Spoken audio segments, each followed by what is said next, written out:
Hello, everyone. I'm Joseph Solis. Today, we're going to talk about my journey as a student of taking up literatures of the Philippines subject. So, the first part of this today's video is I will talk about my three takeaways from each module. So, for the first module, which is about tradition and subversion. So, being exposed to some materials from the past and today has made me realize a lot of things about tradition and subversion.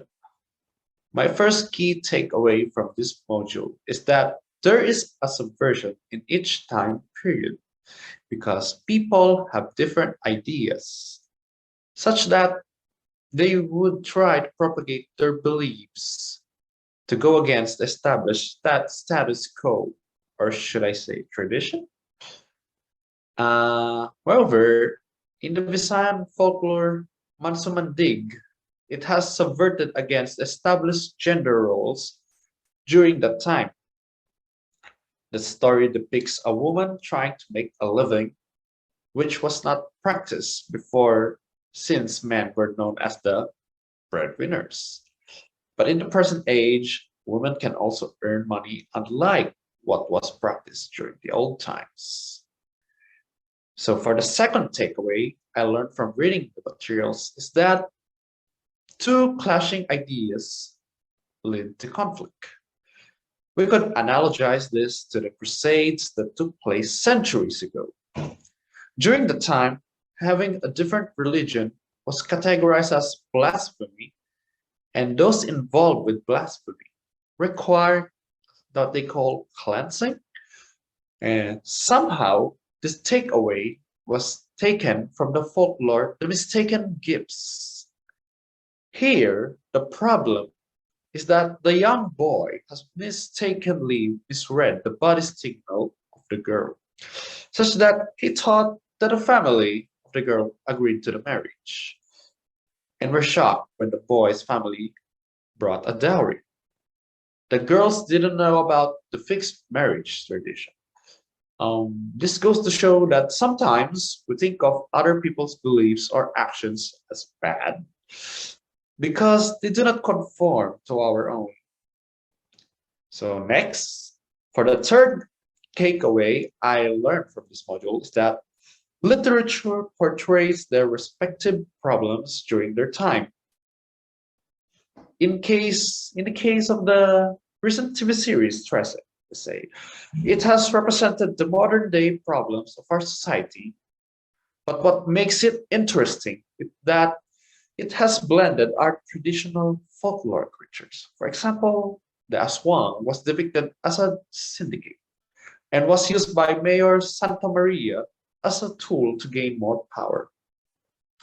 Not only that, but also the issue of unwanted pregnancy in the country was highlighted with a Chana creature that was supposed to be Nor Aurora's daughter. So moving on to the next module, which is about nation and beyond. So in this module, my first key takeaway is that the stories depict the representation of what a nation is. In the short story, My Family Slave, it has depicted Lola of the household to be empathetic, kind, caring, tolerant, service-oriented, and most importantly, loving towards the family. Even though how dysfunctional the family was, this characteristic of the Lola has further reinforced the representation of Filipinos who is usually described as hospitable, resilient, and caring towards their community. So for the second takeaway I learned from this module is that we get a glimpse of all the nations with the aid of the internet. What I mean by that is, so from a famous blogger, Nash Daily has published so many videos that widen our horizon about the concept of nation. So, but in this module, we were asked to watch about the vlog of Nas about the Philippines. He has opened my eyes that even though Filipinos were seen as friendly and jolly people that are neither too rich nor too poor, but it was revealed that most of our population unfortunately, suffers from poverty, lack of access to good quality education and health facilities. So, for the next key takeaway I learned from this module is that unity is one of the key factors to solve nation issues.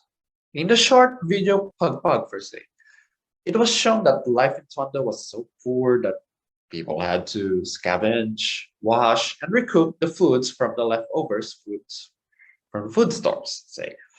But although poor people are being crafty to survive hunger, but this goes to show that what values as nation we should practice. Because moreover, people should unite and help each other to prevent people from dying from hunger, and more importantly, to progress together as one. So after nation and beyond, the next module is about body and desire. The first takeaway I learned from this module is that the LGBT community is still discriminated against in our society, specifically the Philippines. This is true because our country is religious, and in the eyes of God, there is no sexual orientation other than being a male and female. So in the story, He Who Sleeps on My Lap is about a male having secret feelings towards his male friend, and the author has framed with the first and last line of the sentence to emphasize that his friend is like his lap. This means that they were really both close friends. Moreover, he wanted to confess his feelings to his friend. However, in the end, he failed to do so because he had the possibility that he, even though he had the possibility that his friend would entertain other sexual orientations. But he failed to do so because he does not want to destroy their established friendship, and he wants to keep it and cherish it forever. So, aside from discrimination to the LGBT community, the second takeaway I learned from this module is the stereotypes and standards that everyone should follow based on their orientation, sexual orientation rather. In the play, Ang Unang Regla ni John by M. Mendez tells about a story of John, of an 11-year-old boy whose family practiced the ideology of machismo. His father owns a barbershop, and he has two brothers who love teasing and bullying him. Moreover, their father has a lifestyle magazine in which his two brothers want to have partners like those girls in the magazine. On the other hand, John wants to have a body like those girls. So, and the story goes that it emphasizes the lesson that we should stick to our own ideals rather than being forced to conform to what is established standard or status quo. So next is the third key takeaway I learned from this module is that all of our actions has its consequences, such that we can't have everything we desire. In the story Dead Star, Alfredo had to choose between desire and moral, but in the end, he eventually chose morals, and he married his fiancée Esperanza over succumbing to his feelings for Julia. At the end of the story, Alfredo still thought he has still feelings with Julia, but is stated to be gone. So this analogizes to what a dead star is, which is you can see a dead star bright, but in reality it's already dead. So it goes to show the feelings of Alfredo with Julia. So moving on, moreover, our decisions in life has repercussions, no matter what we do, because life is full of surprises. But sometimes we suffer the consequences due to our desires as people. Moving on, I will reflect on my journey on taking up this class. So for the first key takeaway I have learned from this class is that analyzing a poem takes time. I myself is having a hard time determining what the author wants to convey in each stanza in a poem. Also, the same goes for other literary materials. All this requires critical thinking, but most importantly, it requires patience.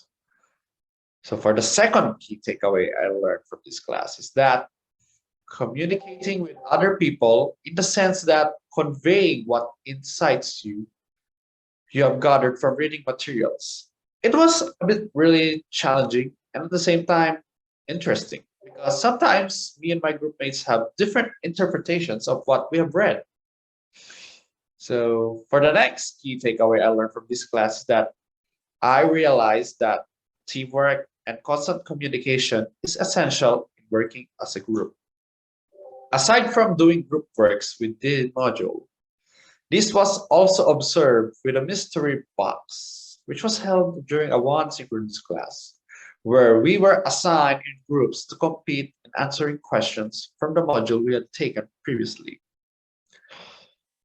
Moreover, this game, I realized the importance of being adaptive since I've been grouped with another set of people, which is different from our groups from the modules. So moreover, in the future, I want to be a functional member of society. I have learned lots of things and experiences while taking up this class. I'm not really fond of reading literature materials, but reading some literature from our countries has piqued my interest in investing some of my time looking at other Filipino literature. Moreover, the important lesson I learned in this class is having patience in everything. To anything we want to achieve in life, there is no easy road. Such it will always requires a lot of time for us to grind to reach the end of the road. So on the other hand, with patience also comes the mindset of being adapted to the environment. For me to grow in this complex and unpredictable world as a whole, I need to be more adept at dealing with things like possessing critical thinking in making decisions at any time. So in closing this video, I would like to thank everyone I met in this class and my teacher for inculcating me with new knowledge and letting me experience the beauty of literature. I really wish everyone the best of luck in life, and I hope that we could all use the knowledge and experience from this class in our future lives and as future functioning members of the society. That's all for today. Thanks for watching. See you next time. Bye. Peace.